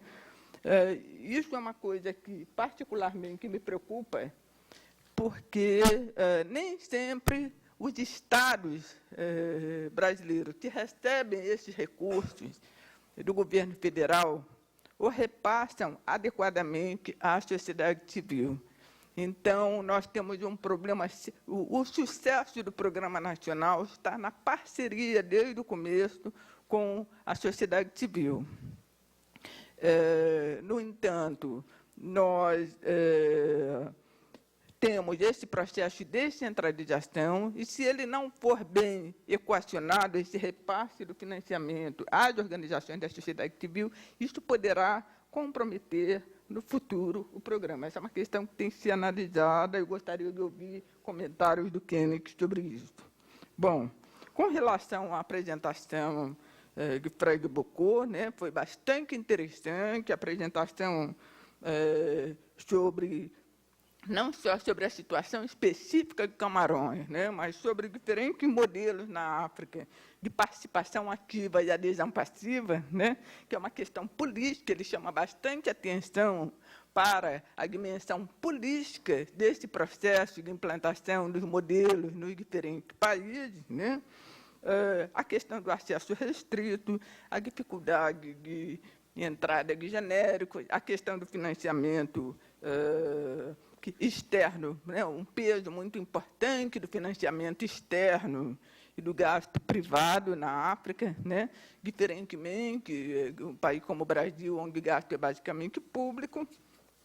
Então, o que eu gostaria de perguntar ao Frege Bocô, esse modelo de Botswana, né, parece interessante, e até que ponto poderíamos estar elevando outros países a esse modelo, quais são os desafios para isso? Eu entendo que, no caso de Camarões, foram feitos progressos extremamente importantes, né? Houve um avanço, e isso nos dá esperança, né? Apesar de todas as dificuldades, a África ela apresenta avanços importantes, lutas importantes para reverter este quadro. É um processo político, né? Com relação à apresentação de Cristina Almeida, nós temos aqui também uma discussão, né, de modelos, né? A Cristina Almeida chama atenção para 3 modelos, né? Essa pesquisa feita com o Mamadou Câmara, né? Onde se discutem modelos voltados, um modelo mais orientado à especialidade, o modelo misto e o modelo orientado a genéricos, né? Como esses 3 modelos se movem na África subsaariana. Também chama atenção para a questão da alta dependência em vários desses países, de recursos externos do Banco Mundial, do Fundo Global, a questão do gasto privado, né, do financiamento privado, a complementaridade desse financiamento público-privado, e um peso ainda bastante elevado do gasto privado no conjunto do gasto, né? E uma questão importante, que é a questão do acesso restrito ao genérico, né? Em alguns desses países, situação essa que tende a se agravar no cenário pós-TRIPS, né? Eu entendo que tanto a pesquisa do Frege quanto a pesquisa apresentada pela Cristina Almeida chamam atenção, né, para a possibilidade de nós estarmos construindo uma cooperação científica trilateral de fato. Brasil, a ANRS, a França e a África, né? Nós temos um enorme potencial de desenvolvimento de projetos trilaterais, e eu gostaria que essa reunião marcasse esse momento, né? Há um interesse muito grande do Brasil. O meu tempo está esgotado, eu só faria um comentário final com relação à apresentação de Raquel Baccarini, dizendo que eu tenho muito orgulho de estar num programa nacional que consegue fazer esta logística. Eu acho inacreditável, eu sempre fiquei muito espantada como é que o Brasil consegue distribuir para um continente, porque o país é imenso, é um continente, né, uma população enorme, como se consegue manter um sistema de logística. E realmente é um motivo assim, de muito orgulho. Nós temos um sistema de informação que é o Ciclon, né, que é um sistema de informação de medicamento que nos oferece uma gama enorme de informações que precisam ser mais bem exploradas do ponto de vista da pesquisa, né? Eu tenho certeza que a Raquel poderá estar construindo essas parcerias, né, para que nós possamos conhecer melhor e analisar melhor todas essas informações que são geradas pelo Ciclon e pelo nosso sistema de logística, né? E a importância das unidades dispensadoras em todo o país, né? Houve um aprimoramento muito grande desse processo. Eu gostaria de agradecer, basicamente isso. Obrigada. Muito obrigado, Cristina. Eu queria abusar da prerrogativa de ser o presidente da sessão e, considerando que o Kenneth invocou ou evocou o Betinho na sua apresentação, e ouvindo um pouco a Cristina, eu queria trazer um outro comentário que o Betinho costumava fazer quando se discutia justamente essa questão das capacidades dos países em lidar com questões tão complexas, como você mencionou agora, o seu espanto, a sua admiração com relação à questão de como o Brasil se organizou na logística, né? Era uma crítica, acho que a Cristina comentou isso, né? Um comentário das agências internacionais que diziam dos países em desenvolvimento, diziam assim, mas vocês têm problemas estruturais tão grandes, né, que vocês não vão conseguir dar conta de gerenciar questões de implementação básicas, como organização de serviços. Então, é melhor não começar a tratar as pessoas, porque depois vocês não vão dar conta de continuar isso, né? E o Betinho dizia assim, bom, então, parece que a solução é essa, ou você morre de fome, ou você morre de AIDS, né? Então, é melhor, então, tratar a AIDS, já que a gente não consegue resolver o problema da fome, porque se a gente for esperar resolver o problema da fome, as pessoas vão morrer das duas coisas, né? Então, pelo menos que não morra de uma delas. Então, trazer essa reflexão. Eu não sei se vocês preferem ouvir mais perguntas ou responder primeiro as perguntas da Cristina. Vamos escutar. Pois não. A minha companheira quer fazer um comentário. Oui, merci. Je crois qu'avant de commencer les débats, je voudrais moi-même faire quelques commentaires, pas très longs, mais en posant des questions à mon tour aux intervenants. J'avoue que ça a été très très riche en renseignements. Les différents intervenants ont été excellents.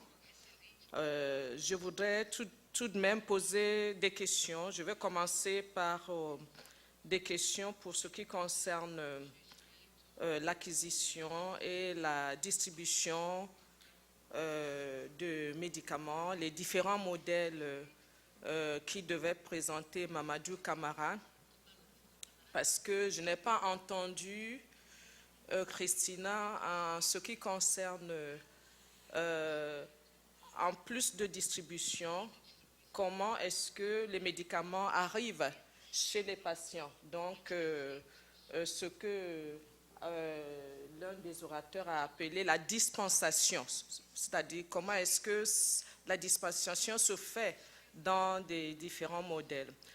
Deuxième chose, je n'ai pas entendu, par exemple, les restrictions qui sont imposées à un certain nombre de pays par les bailleurs en termes de demande de passation de marché, qui expliquerait le pourquoi certains vont opter pour les génériques qui vont être moins chers que par rapport aux spécialités.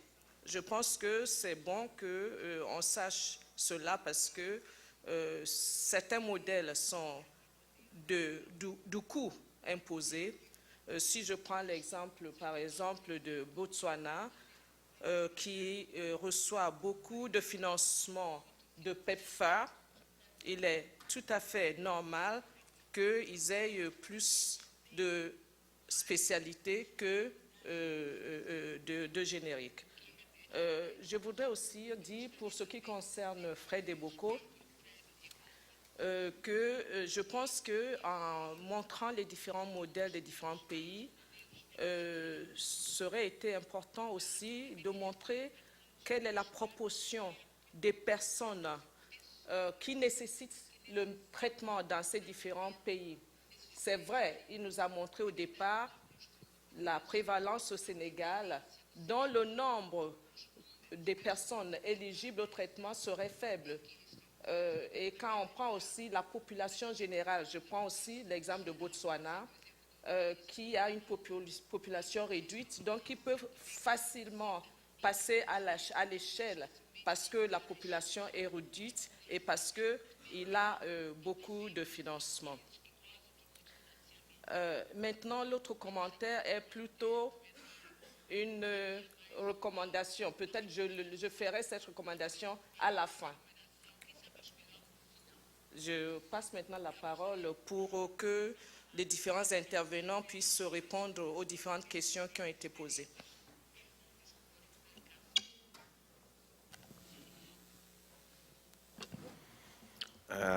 Cristiano, você coloca uma questão excelente, na verdade, né? Presente que você me deu. E estava naquelas tabelas que ficaram completamente distorcidas. Na verdade, como uma das recomendações é exatamente que o financiamento continue sendo feito centralizadamente pelo governo federal. exatamente por conta do que você está falando, inclusive para poder manter uma certa independência dos governos locais, o que, de qualquer forma, cria um problema, né? Isso tem sido uma questão hamletiana para o próprio movimento social, né? De como ser uma ONG recebendo financiamento do governo. Eu acredito que o mecanismo dos projetos, apesar das várias críticas que foram feitas também pelas próprias ONGs, eu acho que revendo algumas coisas, mas talvez seja a forma de manter essa relação republicana, impessoal, baseada em critérios o mais objetivos possíveis, mas que é fundamental, né? Porque a gente tem visto uma distorção muito grande, não só de cooptação, mas de criação até de ONGs fantasmas como forma de burlar o orçamento. Isso aconteceu até aqui no Rio de Janeiro. Eu fico imaginando num município pequeno, eu não entrei nisso, mas eu acho que é importante, né, tendo uma parte da audiência francesa, né, uma peculiaridade do Brasil, que foi, depois de 88, depois da redemocratização e depois da nova Constituição, houve uma janela onde foi muito fácil criar novos municípios. Quase que instantaneamente, num período de tempo muito curto, o Brasil praticamente duplicou o número de municípios. O país inteiro tinha cerca de 2.000 e poucos, né? O Brasil, ao contrário da França, ele é uma federação, ele trabalha com essa forma descentralizada, tem os estados e tem várias formas de governo infranacional. E, instantaneamente, a gente passou, num período muito curto, de 2.000 e pouco para 5.300 municípios. Uma parte substantiva desses municípios não tem nenhuma possibilidade de autonomia econômica, geração de riqueza, e depende do repasse do governo federal, né? Então, esse é um desafio adicional. Então, assim, se já é um desafio você ter um governo autônomo local, quanto mais ainda ter uma ONG financiada por esses mecanismos. Então, acho que, como recomendação, foi colocada essa questão do financiamento direto. Não foi perguntado para mim, mas eu queria só fazer um comentário que eu falei com a Cristina, né, na questão da logística, lembrar que a gente tem uma grande experiência com vacina, que também é uma coisa muito complicada. E a gente conseguiu erradicar pólio no Brasil. A gente tem a possibilidade que a área da saúde teve nesse país, ela nem sempre é reconhecida, mas ela teve conquistas importantes e que teve reflexo na queda da mortalidade infantil, entre outras coisas, por conta do programa de vacinação, né? Eu queria fazer um comentário aí em seguida, para destacar que esse nosso sistema de distribuição de medicamentos no Brasil, esse que eu apresentei aqui, é um sistema geral de todo o Ministério da Saúde. E o programa de AIDS ele tem algum diferencial, que é a questão do Ciclon, que é um sistema de informação específico, do sistema logístico de medicamentos de antirretrovirais, e as nossas unidades dispensadoras de medicamentos, que também são unidades específicas do programa, são capacitadas regularmente pelo Programa Nacional para que essa dispensação seja feita da melhor forma possível.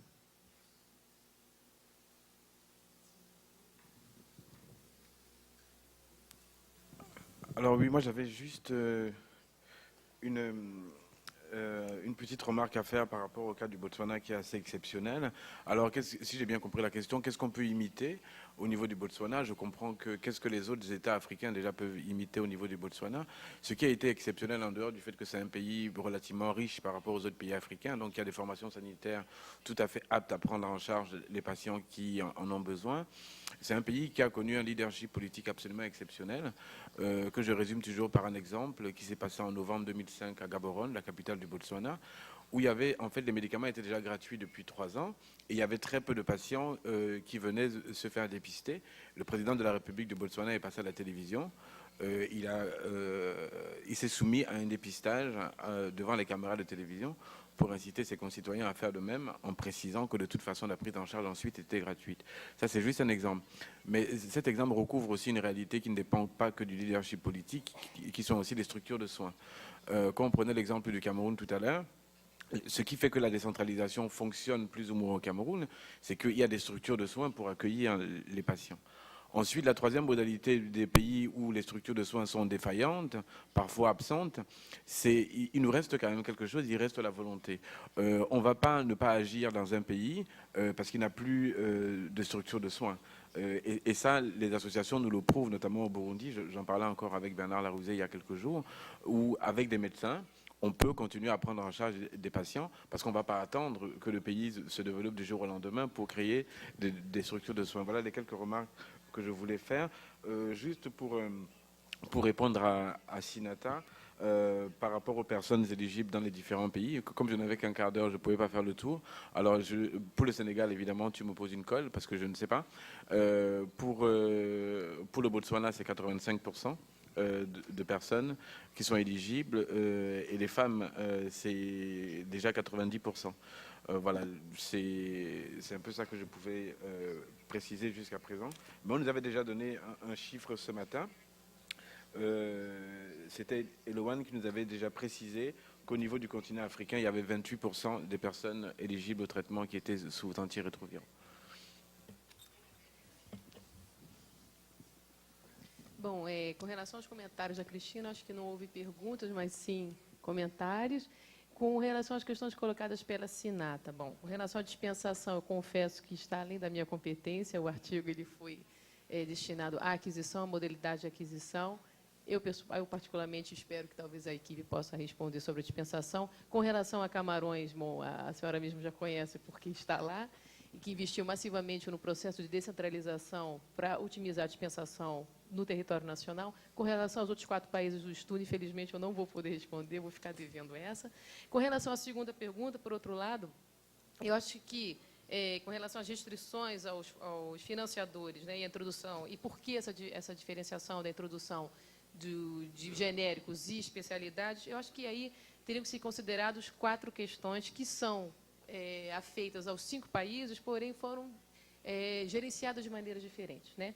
A primeira seria, do ponto de vista histórico, historicamente, qual foi o comprometimento desses países que inicialmente se comprometeu às iniciativas internacionais de financiamento, principalmente com relação ao Banco Mundial.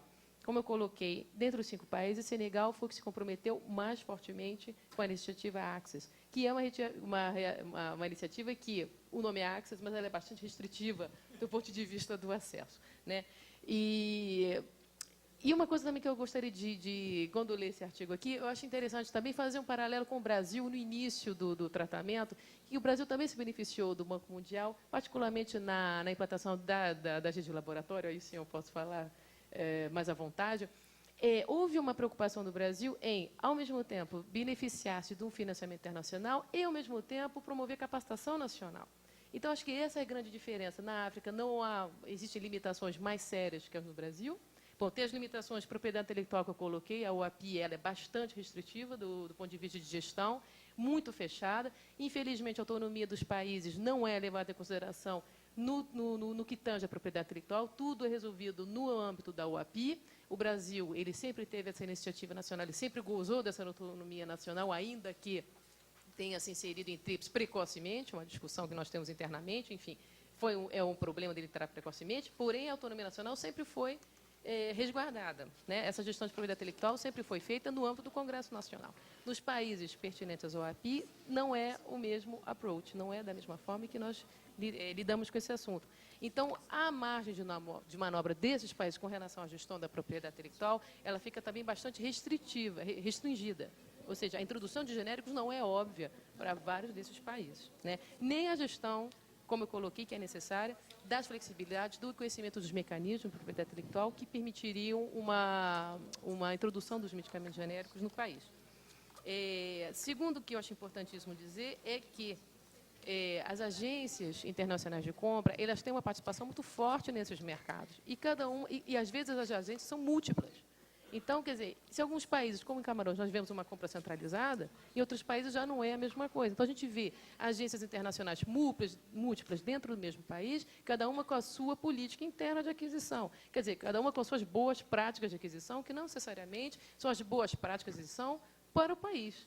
E multidisciplinaridade de boas práticas dentro do país dificulta a harmonização e, portanto, capacitação na logística, no gerenciamento. Então, eu acho que não é simplesmente uma restrição dos financiadores, dos doadores, mas também uma falta de capacitação nacional, até para contestar a gestão imposta por esses financiadores. Oui, c'est juste pour apporter quelques précisions demandées en particulier par Sinata, parce que je pense que la question elle est absolument fondamentale.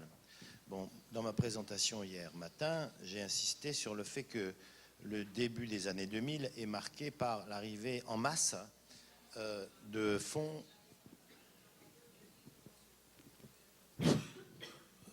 Vous entendez, ça va? Ça marche? Non, ça ne marche pas.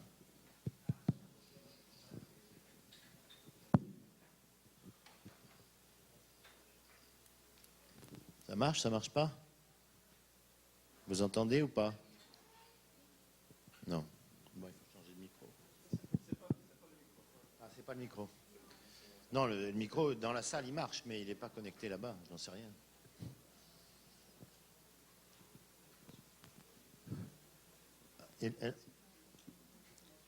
Et là, ça marche? Ça marche? Ok, désolé. Oui, donc je voulais revenir sur la question de Sinata, parce que je crois que c'est vraiment une question absolument fondamentale.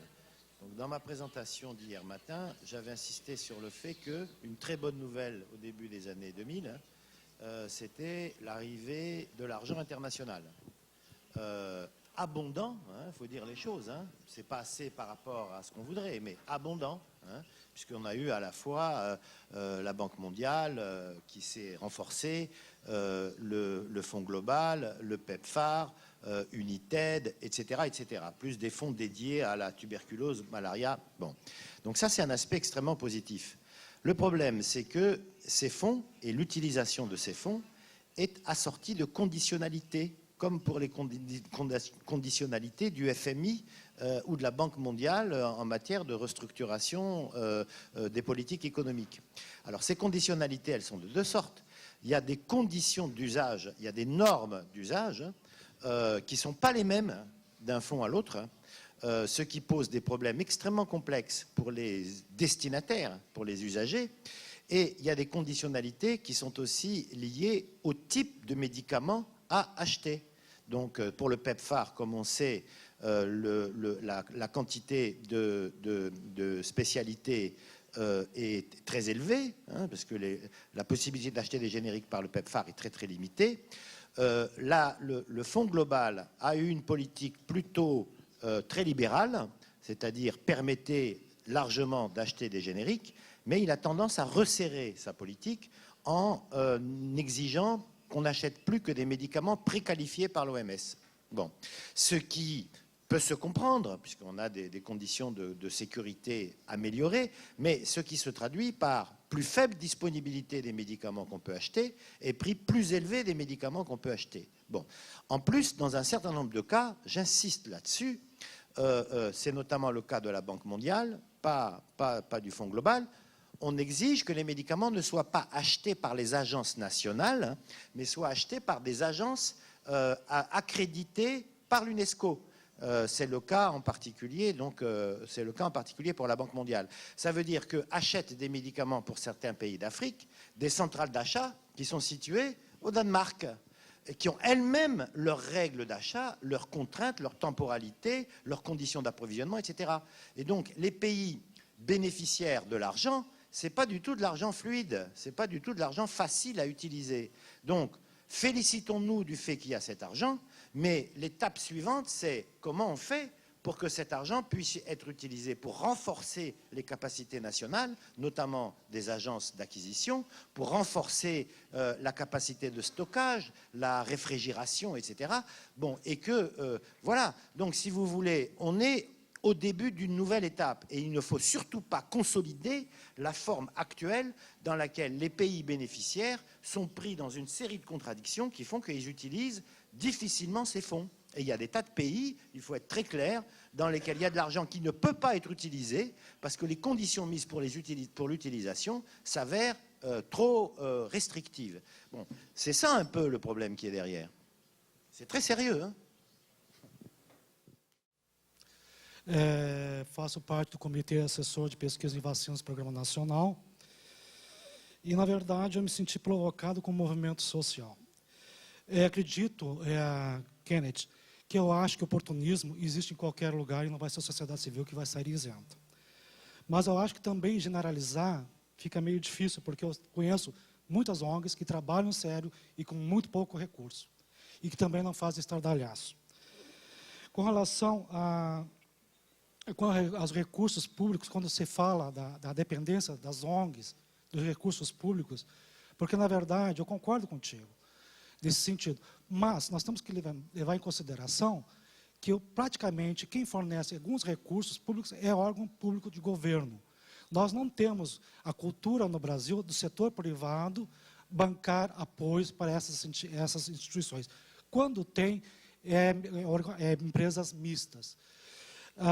Existe para a cultura brasileira a Lei Renault, etc., que cria incentivos.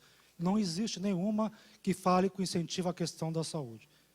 Concordo com a professora Luan quando ela coloca que a saúde é um bem de todos, é um direito de todos e não é aspecto comercial.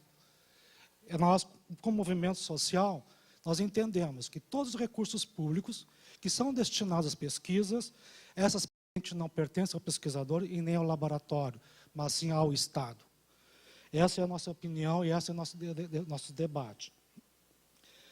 Com relação ao tratamento das pessoas com HIV/AIDS, a gente tem que levar em consideração, e aqui o aspecto econômico, que até o início da epidemia da AIDS, muitos morriam, e o recurso era, as pessoas paravam de gerar riquezas. Com o advento do tratamento, as pessoas estão tendo qualidade de vida, estão voltando ao mercado, estão gerando renda. E isso tem que ser levado em consideração, que muitas vezes não é levado nem por órgãos públicos, nem por privados.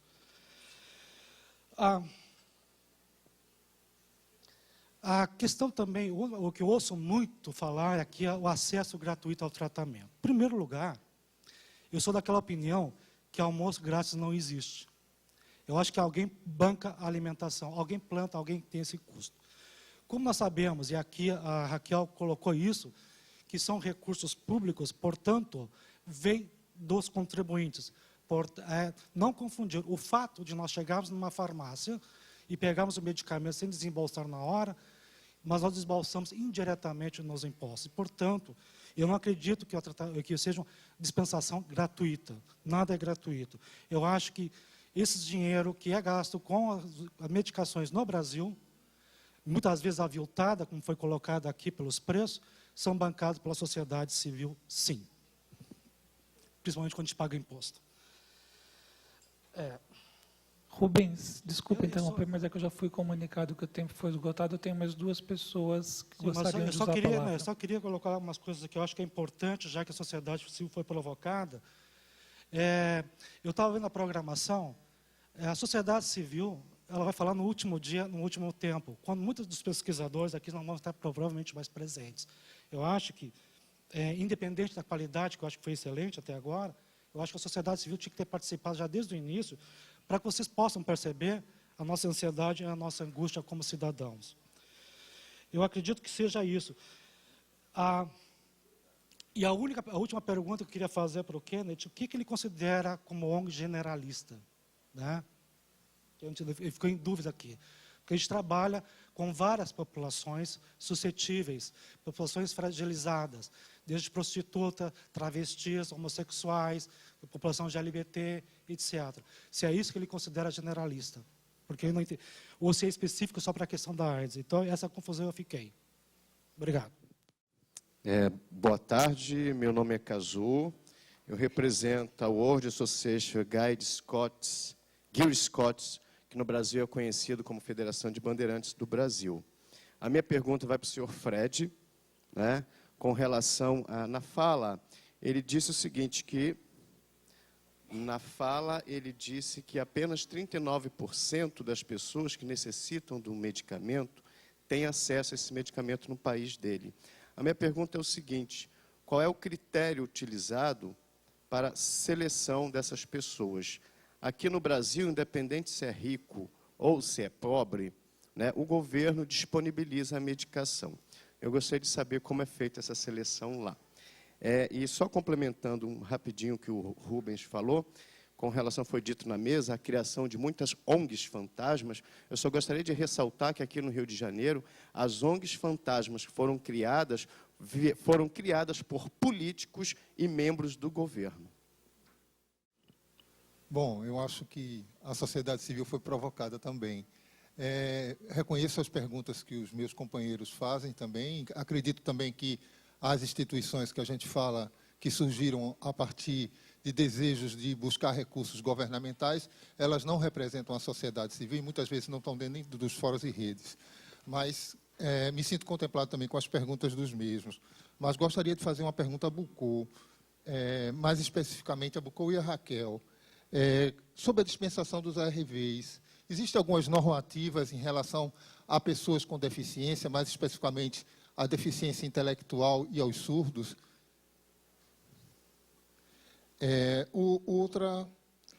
Outra questão, a Kennedy, sobre as fundações estatais, sobre as OCIPs.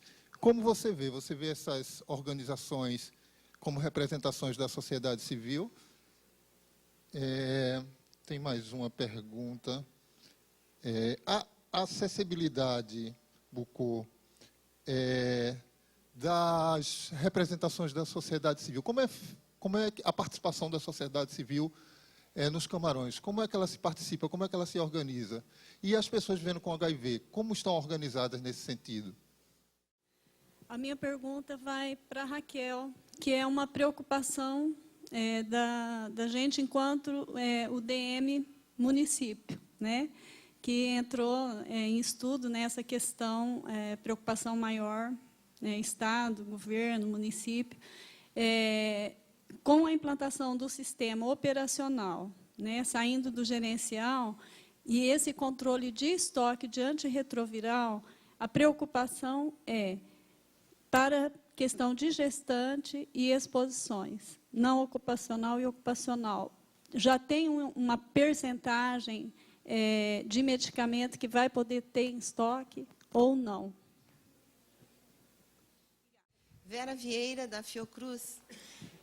Eu queria pedir para uma próxima evento que fosse retratada a situação da África em relação à capacitação para a produção de medicamentos, tá? Porque eu acho assim que, como salientou o professor Correia, a competência, a capacitação é fundamental para se fugir desse esquema paternalista, da gente sempre ser submetido a pressões dos fundos e, enfim, não ser autônomo.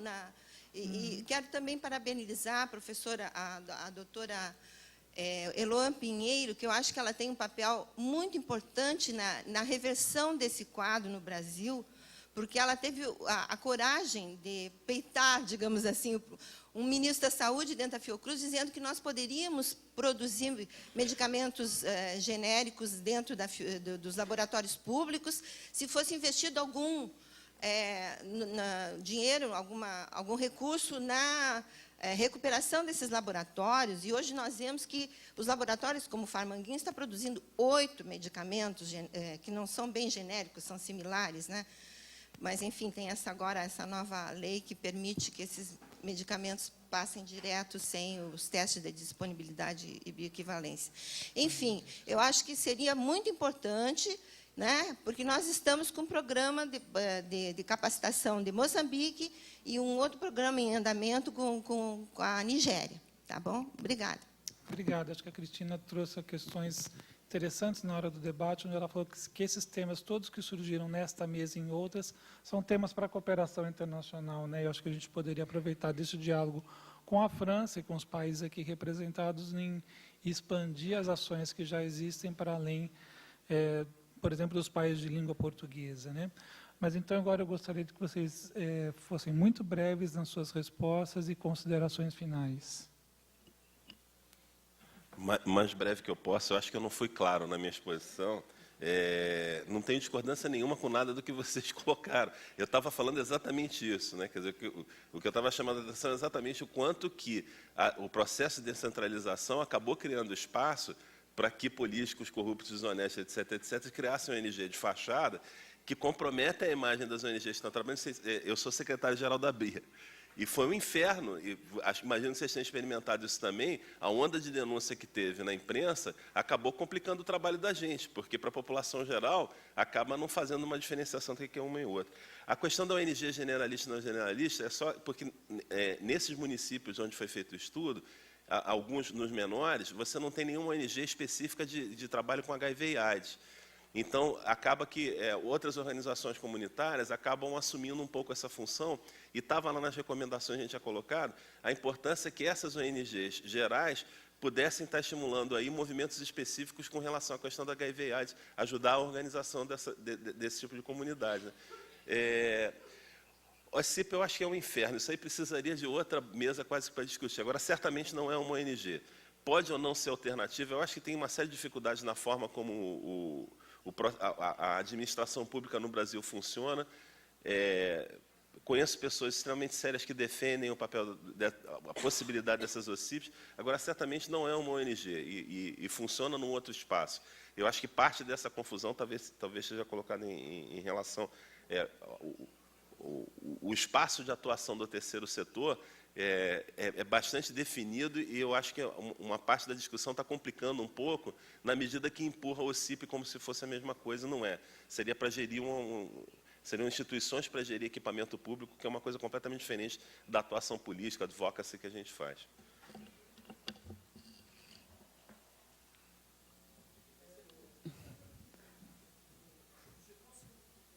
Vous pouvez répondre aux questions qui ont été posées.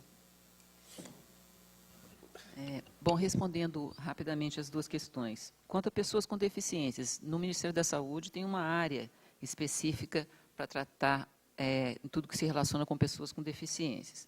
No caso dessas pessoas nas unidades dispensadoras de medicamentos, existem orientações para abordagens diferenciadas, mas não instruções normativas. Em relação às gestantes e acidentes ocupacionais, não dá para dar um percentual específico para essa população, inclusive porque isso é muito diferente de município para município, de UDM para UDM, mas lembrando que a quantidade de medicamento antirretroviral que sai numa primeira momento para essas pessoas é muito pequena, é só para a primeira semana de tratamento. A partir daí, essas pessoas vão ser referenciadas para um serviço de atendimento especializado e vão entrar na rotina, se for o caso, de dispensação de medicamentos. Alors, je vais essayer d'être bref, même si les questions qu'on m'a posées ont été très, très importantes. Alors, je vais commencer par la société civile camerounaise, parce que je peux répondre en deux mots. On va dire qu'entre la naissance de la première association en 1994 et l'an 2000, ça a été plutôt de la solidarité entre personnes vivant avec le VIH, avec au-dessus de ces personnes des ONG qui étaient formées par des médecins, souvent, ou même sur sollicitation des organisations internationales, et qui servaient d'intermédiaires et de relais avec les bailleurs de fonds. Donc c'était une mobilisation qui était extrêmement faible et qui visait à donner un minimum de soutien aux patients. En 2000, il y a eu un changement au niveau de l'ossature sociologique même des associations, avec l'émergence des middle class à l'intérieur de ces associations, avec beaucoup plus de moyens aussi de la communauté internationale et une plus grande décentralisation de ces associations. Donc maintenant, on voit les militants qui sont en colère quand il y a un problème, pour caricaturer, ce qui n'arrivait pas beaucoup dans les années 90. Pour ce qui est des personnes éligibles au traitement, en fait, ce n'est pas un comptage, c'est une extrapolation, ce sont des statistiques. Il n'y a pas des personnes qu'on exclut volontairement. Maintenant, c'est vrai qu'il y a un certain nombre de contraintes, même quand les médicaments sont gratuits, qui peuvent empêcher la personne d'accéder aux soins. De manière générale, la première, c'est l'absence de dépistage massif, qui peut être lié assez souvent à de la stigmatisation, ou à une faiblesse simplement des messages de prévention. C'est pour ça que je vous prenais tout à l'heure l'exemple du président du Botswana qui est passé lui-même à la télévision pour montrer qu'il pouvait se faire dépister. Il y a un certain nombre d'obstacles qui peuvent empêcher des patients d'accéder aux soins, mais le premier obstacle en général, c'est un obstacle économique. Parce que même quand les médicaments sont gratuits dans certains pays, il y a des patients qui ne peuvent pas payer les examens biologiques par exemple. Donc je vous réponds un peu rapidement parce qu'on n'a pas beaucoup de temps. Merci.